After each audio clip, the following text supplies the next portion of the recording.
Pernahkah saudara mendengar tentang satu spesies burung yang namanya burung bentet atau bahasa Inggrisnya shrike? Walaupun burung ini kecil, tetapi mereka sanggup untuk terbang dari Asia Tengah sampai ke Ekuador, Afrika, dan menempuh jarak sejauh 5.635 km. Luar biasa saudara, burung yang sangat kecil. Spesies yang lain juga adalah burung dara atau yang kita kenal dengan pigeon. Pigeon ini sangat mengagumkan bagaimana mereka terbang bermigrasi dari satu tempat ke tempat yang lain. Pada suatu kali, pada tahun 1931, para peneliti mengamati bahwa kumpulan dari burung pigeon ini atau burung dara ini terbang dari Arras di Prancis dan kemudian kembali ke rumahnya di Saigon, Vietnam. Mereka menempuh jarak sejauh 11.592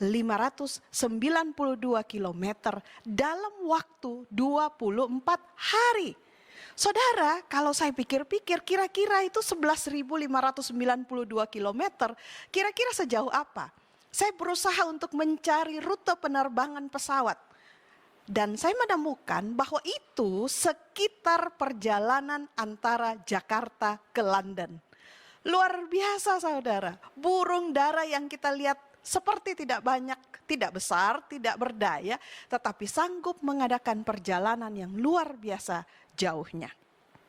Jenis burung yang lain adalah burung tern atau Arctic tern.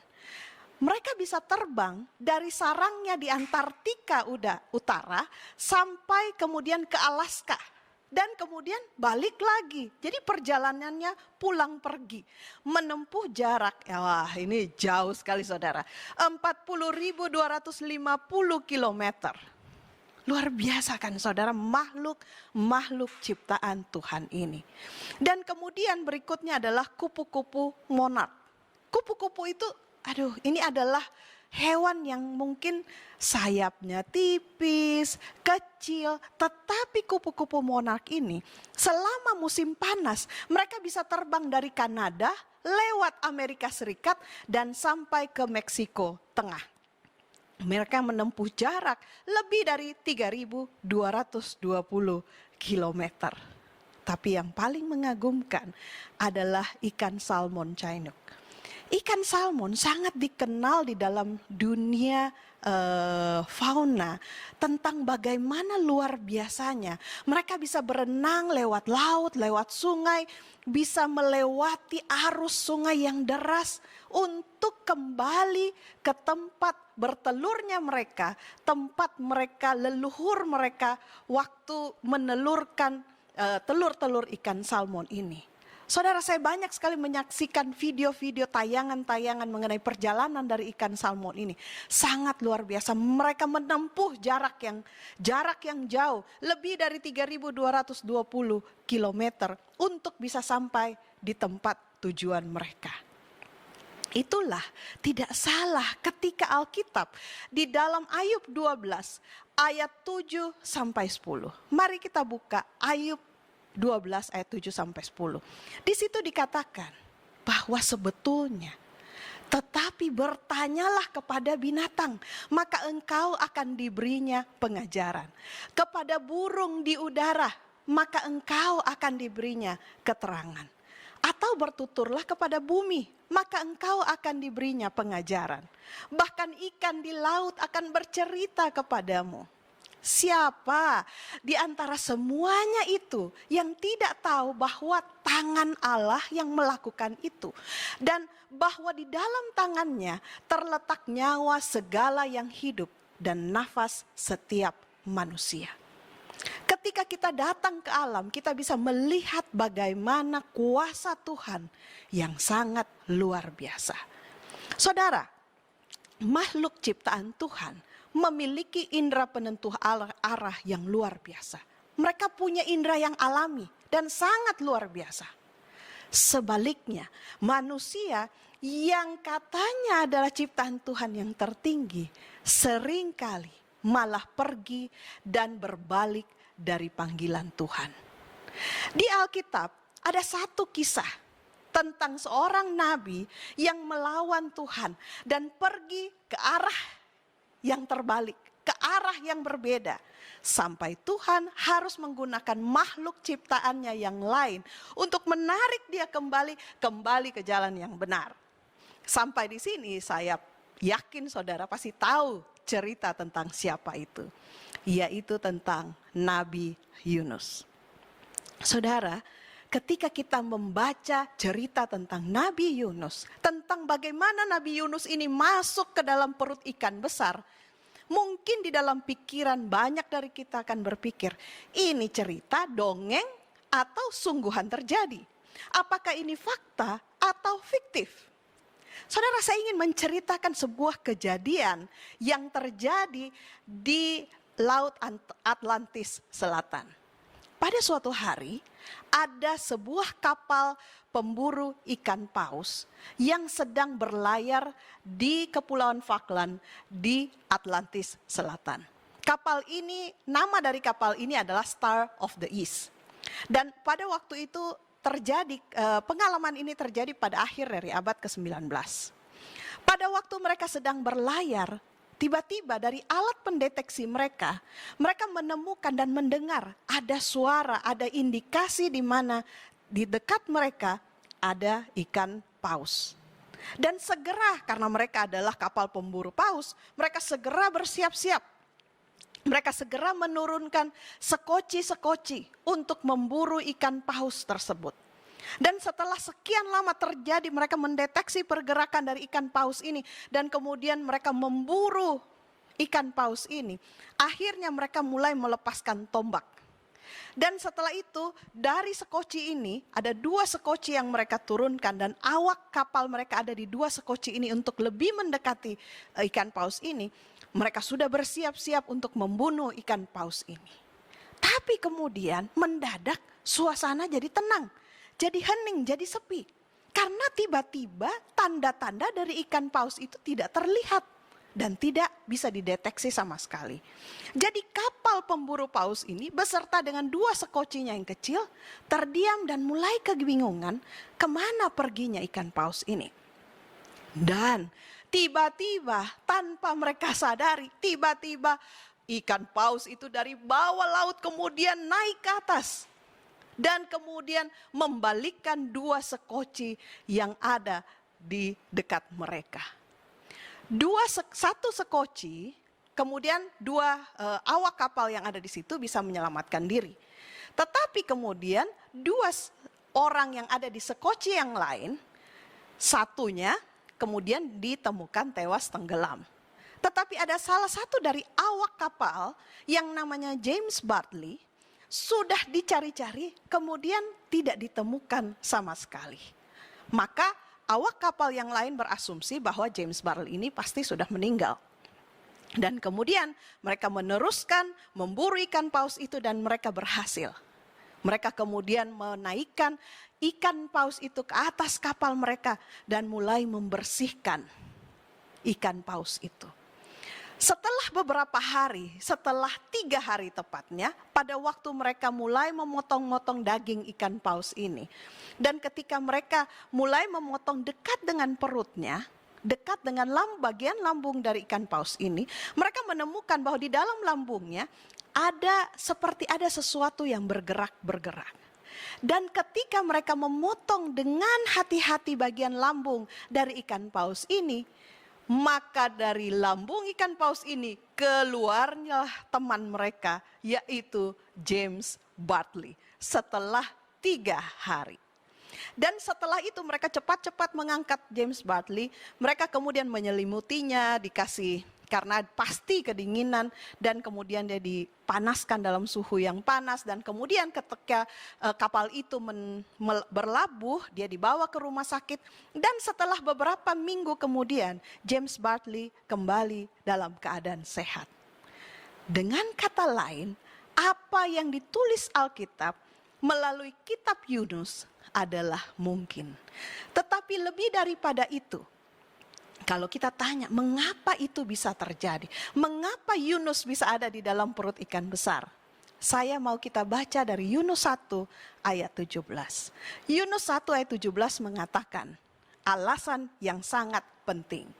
Yunus 1 ayat 17 mengatakan demikian, bahwa maka atas penentuan Tuhan, artinya bahwa Yunus bisa masuk ke dalam perut ikan besar atas penentuan Tuhan. Datanglah seekor ikan besar yang menelan Yunus, dan Yunus tinggal di dalam perut ikan itu 3 hari 3 malam lamanya. Saudara, sesuatu dapat terjadi oleh karena penentuan Tuhan. Bukankah itu juga terjadi dalam hidup kita? Apa yang kita alami, apa yang kita lewati, semua terjadi atas penentuan Tuhan. Kisah Yunus adalah sebuah kisah yang nyata, bukan kisah dongeng. Saudara, kali ini tapi kita tidak akan membahas mengenai cerita Yunus di dalam perut ikan terlalu lama. Bukan itu. Tetapi yang menarik perhatian saya adalah walaupun itu terjadi, kitab Yunus berada di dalam perjanjian lama, tetapi di dalam perjanjian baru, Yesus menyebut tentang Yunus. Di dalam Matius 12 ayat 38 sampai 39, pada waktu itu berkatalah beberapa ahli Taurat dan orang Farisi kepada Yesus, "Guru, kami ingin melihat suatu tanda daripadamu." Dengan kata lain, bahasa sehari-harinya seperti ini. "Guru, kasih kami mujizat, kasih kami tanda bahwa engkau sungguh-sungguh Mesias." Tetapi Yesus menjawab kepada mereka, "Angkatan yang jahat dan tidak setia ini menuntut satu tanda. Tetapi kepada mereka tidak akan diberikan tanda selain tanda Nabi Yunus." Saudara, ini menarik sekali. Kenapa Yesus harus menyebutkan dan mengkaitkan tentang Yunus? Artinya ada sesuatu yang dialami Yunus yang menjadi pelajaran bukan hanya di zaman Yesus, tetapi juga di zaman kita.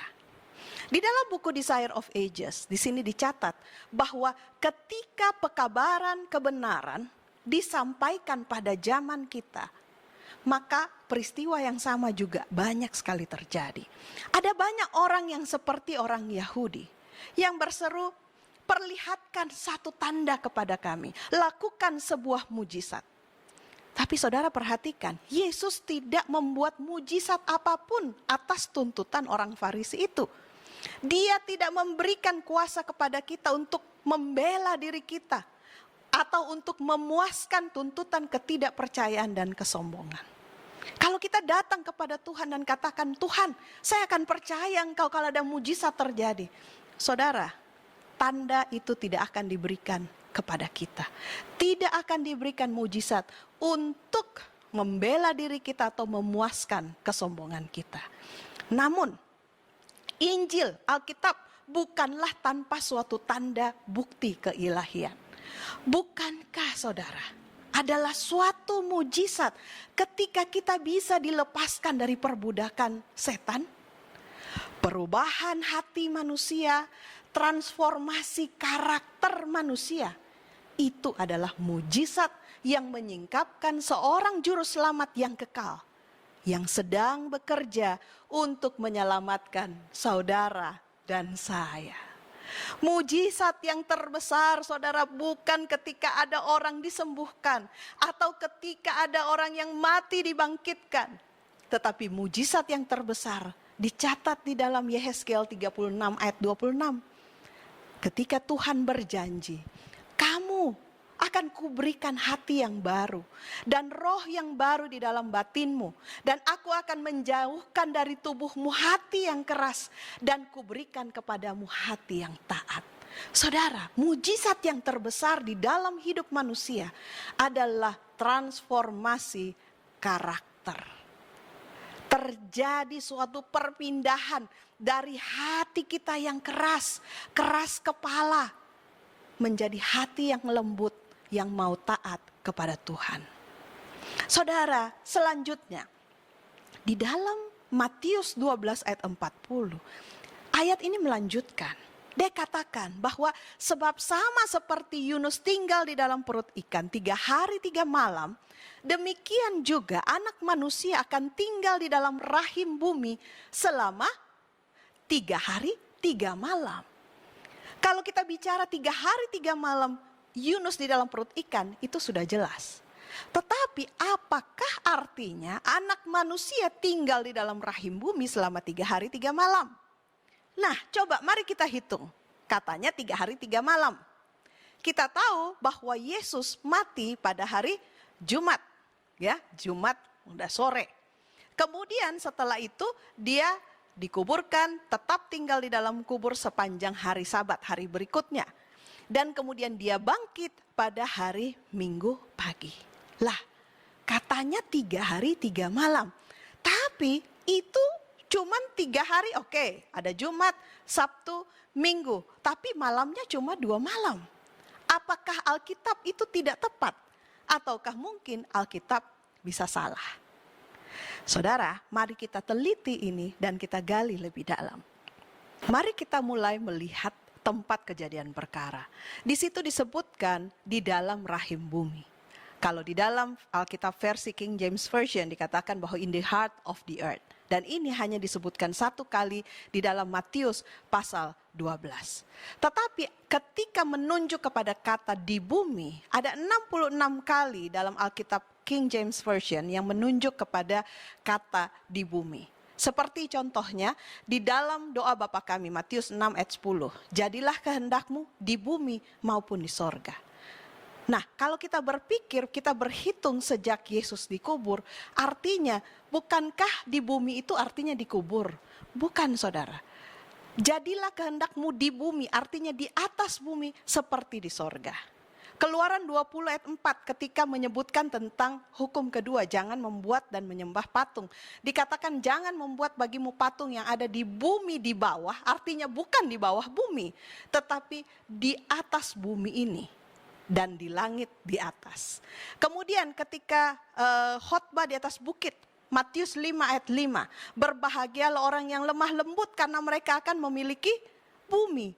Bukan berarti mereka akan memiliki kubur di bawah bumi atau lapisan di bawah bumi. Tetapi memiliki kehidupan yang ada di atas bumi. Mari kita teliti kembali. Kata in the heart of the earth. Heart itu berasal dari kata asli bahasa Gerika kardia, yaitu hati.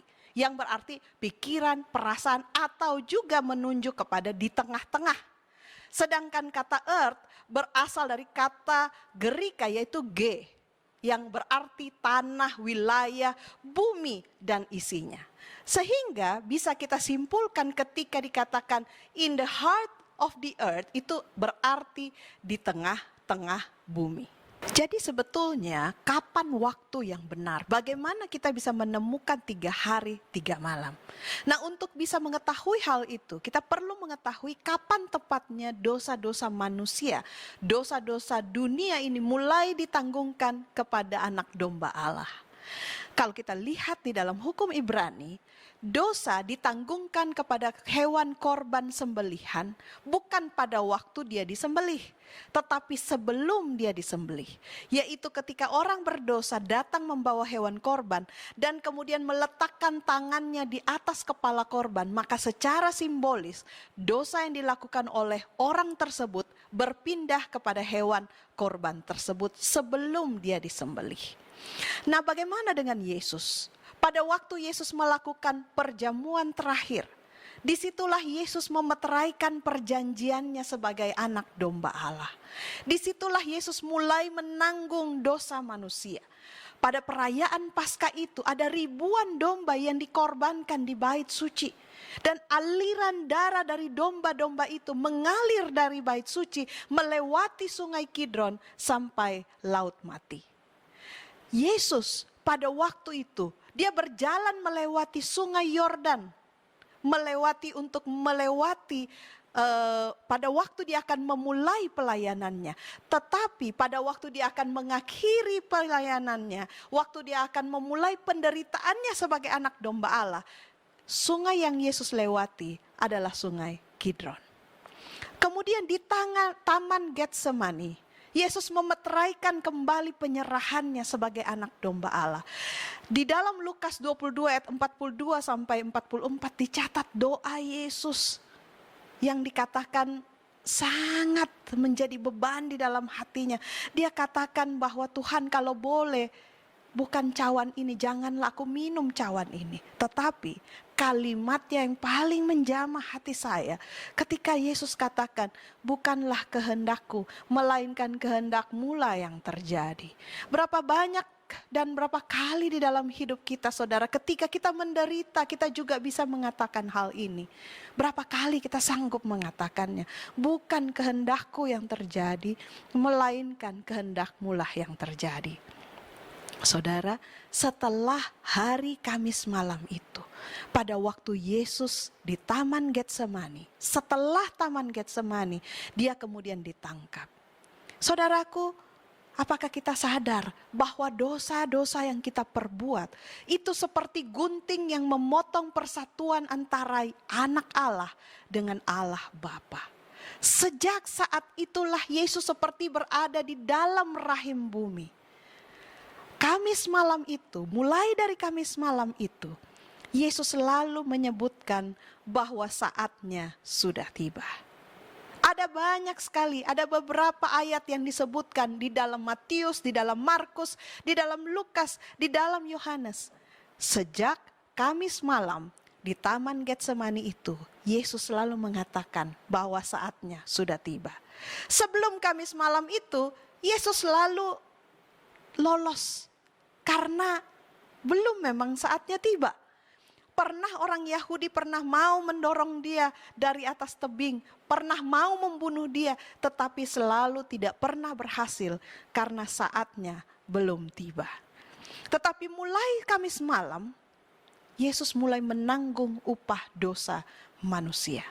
Upah dosa itu bukan hanya maut, bukan langsung mati, saudara, tetapi juga penderitaan berat yang harusnya kita tanggung. Yesuslah yang menanggungnya. Sejak Kamis malam itu Yesus diserahkan ke tangan-tangan orang-orang yang berdosa, yang dikontrol dan dikendalikan oleh tangan setan. Sama seperti Yunus ketika dia berada di perut ikan.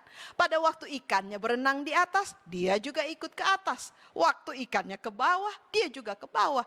Pada waktu mulai dari Kamis malam itu, kemanapun orang banyak membawa Yesus, dioper dari satu tempat ke tempat yang lain, Yesus seperti jadi tawanan orang-orang banyak.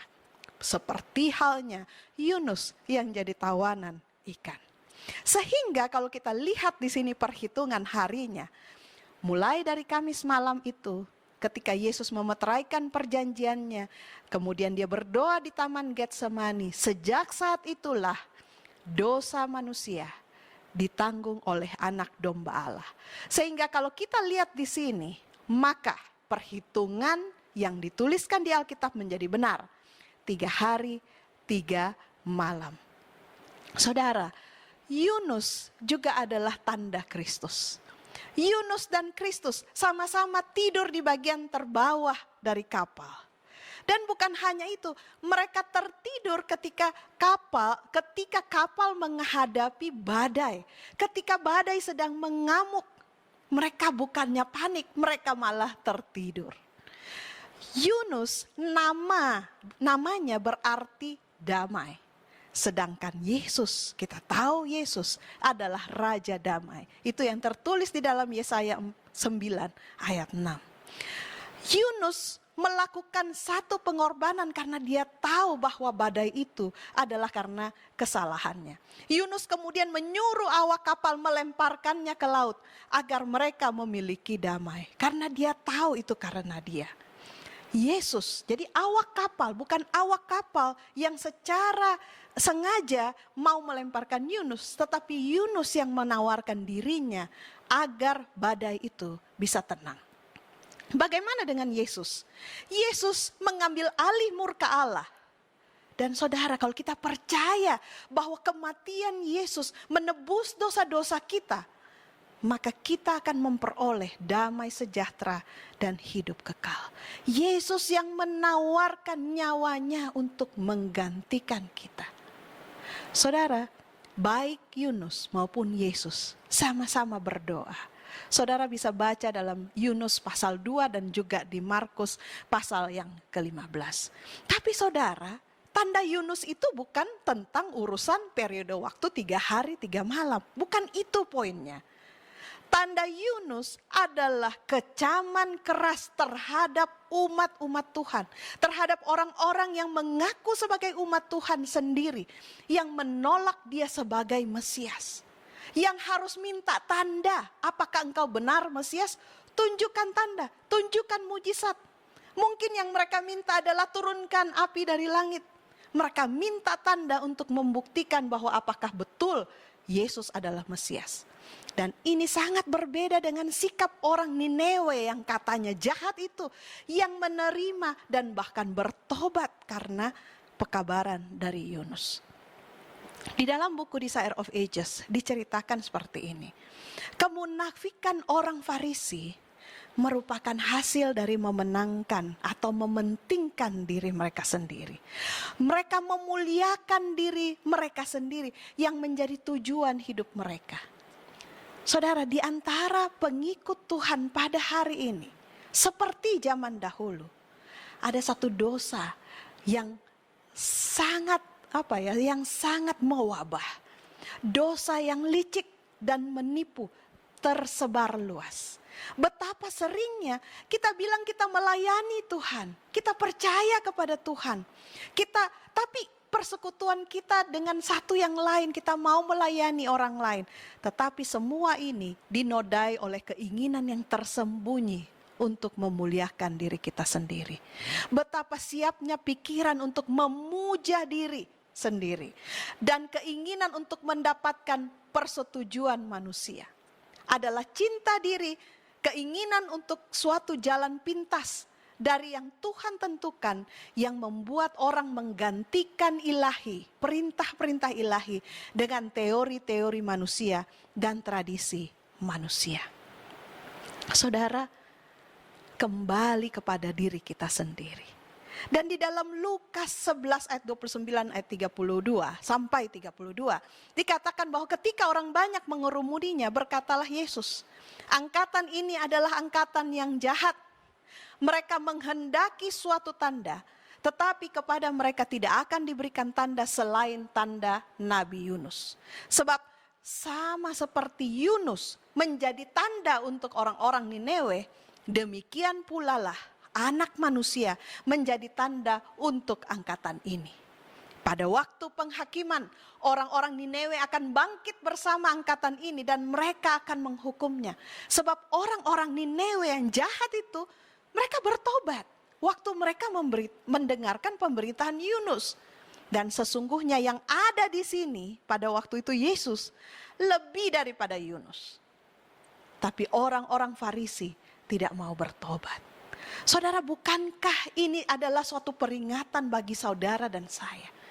Di zaman yang serba sulit seperti ini, ketika amaran, ketika nasihat dari firman Tuhan terus-menerus diberikan kepada kita, seringkali kita mengeraskan hati. Kita tidak mau bertobat. Kita malah menantang Tuhan dengan mengatakan bahwa saya minta mujizat, saya minta tanda untuk saya bisa mempercayai kebenaran ini.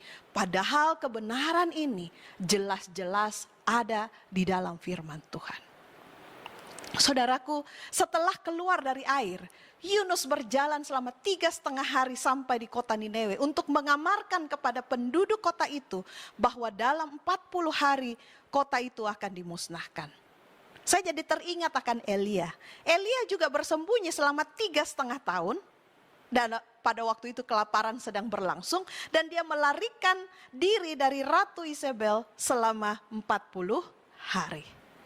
Yesus keluar dari air setelah dibaptis. Dan dia melayani selama 3,5 tahun untuk memperingatkan satu angkatan. Kalau di dalam Alkitab satu angkatan itu 40 tahun. Bahwa kota dan bait suci akan dimusnahkan. Saudara, mungkinkah ini juga akan terjadi pada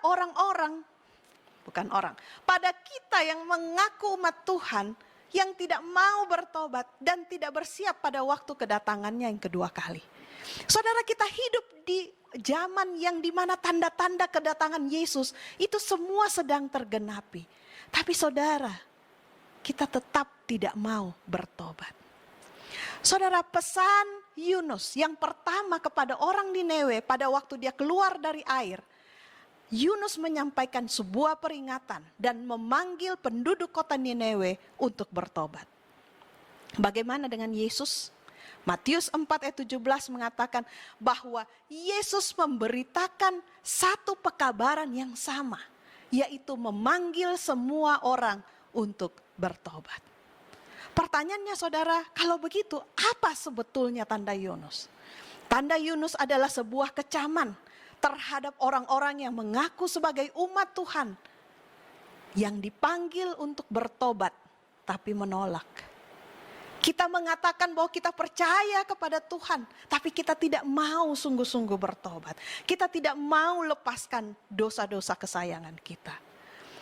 Yunus membawakan suatu pekabaran tentang kebangkitan ketika dia keluar dari perut ikan. Satu peristiwa yang rasanya sudah tidak ada harapan. Saudara, kalau saudara berada di dalam perut ikan, masihkah ada harapan untuk bisa keluar hidup-hidup? Tidak.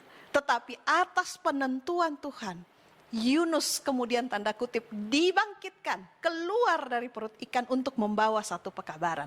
Demikian pun kebangkitan Yesus dari kematian membawa kepada kita, memberikan kepada kita satu pekabaran bahwa setiap orang Kristen yang sejati akan mengalami pengalaman kebangkitan dan hidup baru di dalam Kristus. Kalau kita mau bertobat dan datang kepada Tuhan. Tanda Yunus bukan hanya kecaman terhadap umat Tuhan yang dipanggil untuk bertobat tapi menolak. Tetapi juga kepada umat Tuhan yang dipanggil untuk membawa pekabaran Injil. Dipanggil untuk menginjil, dipanggil untuk bersaksi, tapi menolak. Saudara, setiap dari kita dipanggil untuk pergi kemanapun Tuhan menyuruh kita. Untuk membawa satu pesan kasih karunia dan peringatan kepada dunia ini. Dunia yang sudah tua ini. Tapi kebanyakan orang, bahkan orang-orang yang mengaku orang Kristen sekalipun, berbalik dari peringatan ini.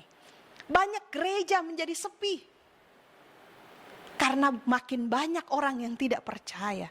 Mereka tidak percaya kecuali mereka bisa menyaksikan sebuah tanda. Suatu tanda yang spektakuler, suatu tanda yang ajaib, penyembuhan, atau bahkan mujizat. Orang-orang modern saat ini banyak yang mengatakan saya akan percaya kepadamu kalau ada mujizat terjadi di gerejamu. Tapi saudara, firman Tuhan tidak mengatakan bahwa kita bertobat karena mujizat. Kita bertobat karena pendengaran akan firman Tuhan. Saudara, perhatikan di dalam cerita Yunus, semua menurut sama Tuhan. Awak kapal yang kafir menurut sama Tuhan. Angin dan ombak menurut sama Tuhan. Orang Niniwe menurut pada Tuhan. Ikan besar pun menurut pada Tuhan. Bahkan di dalam Yunus pasal 4, pohon jarak, ulat, angin menurut sama Tuhan. Semua elemen bumi pada waktu itu, semua elemen yang lain menurut patuh sama Tuhan. Kecuali satu. Siapa? Yunus sendiri. Siapa itu Yunus? Nabi Tuhan. Saudara, mungkinkah di dalam hidup kita pada zaman ini, sebenarnya banyak orang, semua orang, segala sesuatu tanda-tanda sudah menyingkapkan tentang betapa dekatnya kedatangan Yesus yang kedua kali kepada kita. Tetapi gantinya kita bertobat dan menurut sama Tuhan, justru kita yang mengaku umat Tuhan, anak-anak Allah, justru yang paling keras kepala dan tidak mau bertobat.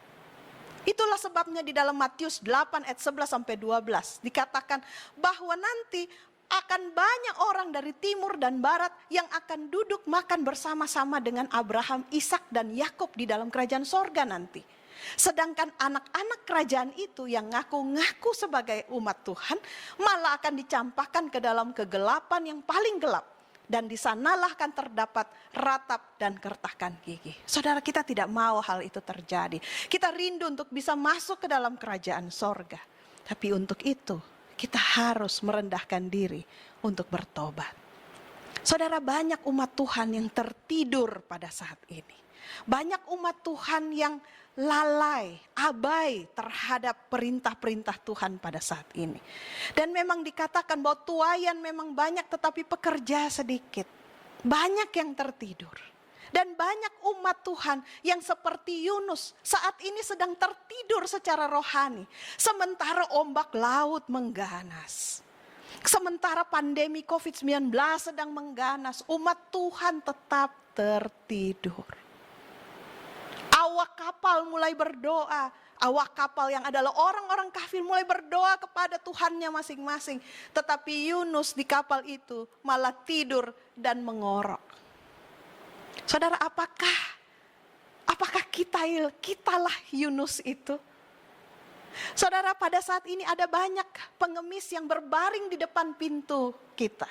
Menantikan remah-remah kebenaran. Mereka rindu untuk bisa mengecap kebenaran dari firman Tuhan. Tetapi kita di dalam rumah kita sendiri, kita berpesta dan berpakaian jubah ungu. Seperti perumpamaan tentang Lazarus dan orang yang kaya.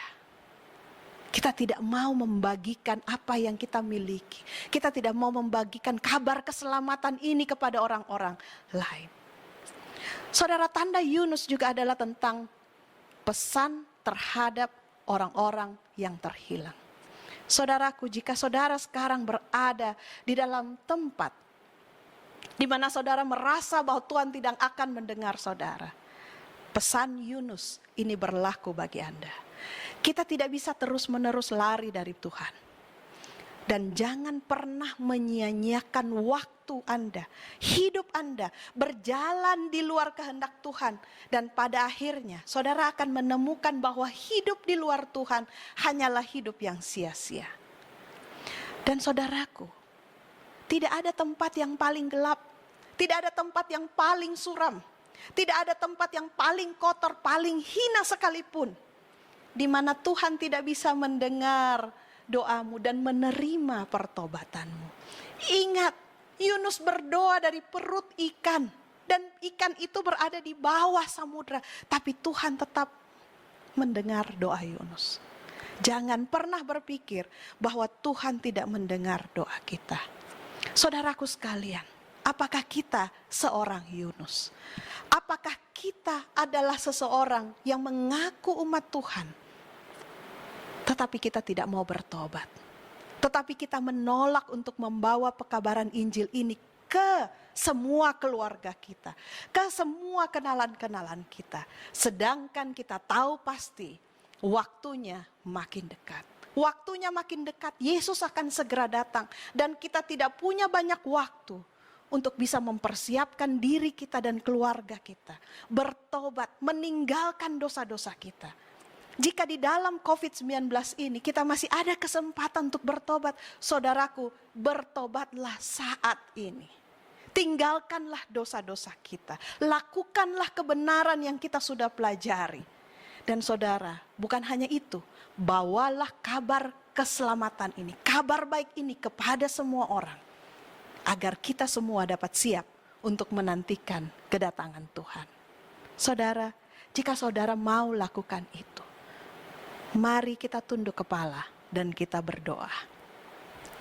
Ya Tuhan Bapa kami yang di surga, kami datang kepadamu pada saat ini menyadari Tuhan bahwa kami ini manusia yang berdosa.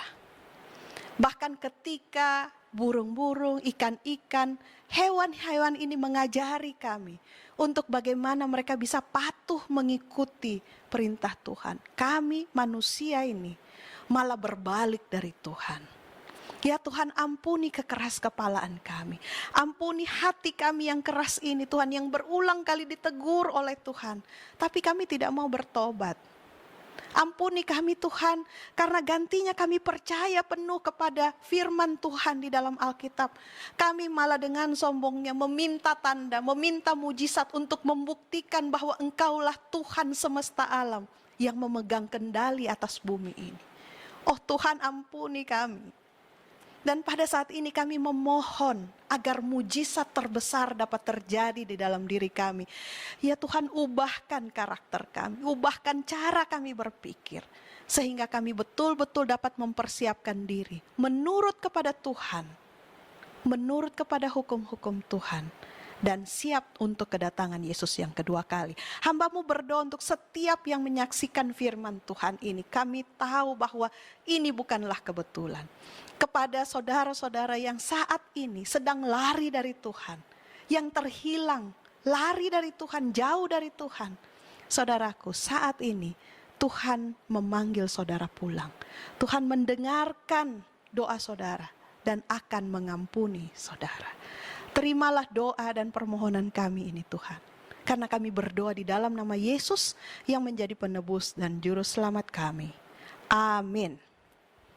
Terima kasih saudara. Tuhan memberkati saudara sekalian. Shalom.